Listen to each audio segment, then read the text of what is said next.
nag-respond lang naman doon sa call ko noon nung ako ay chairman. Opo. Gusto ba niyong makatulong sa Estado na ma-prosecute natin ito? Gusto niyo ba na mapanagot natin yung mastermind?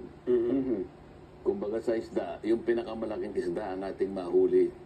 Mahirap po kasi ito sapagkat alam niyo, may sakripisyo dito. Maring natatakot kayo. Masasapanganib ang buhay ninyo. Marami kayong magiging kalaban dito.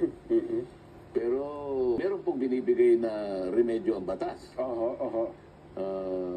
Pumayag kayo na maproseso kayo, kung qualified kayo, maging state witness kayo.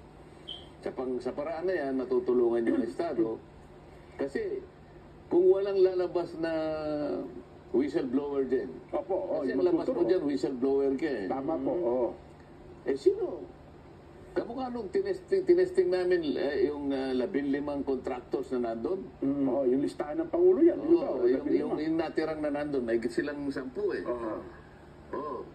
Totoo ba kanya na humihingi ng ganito na 25%?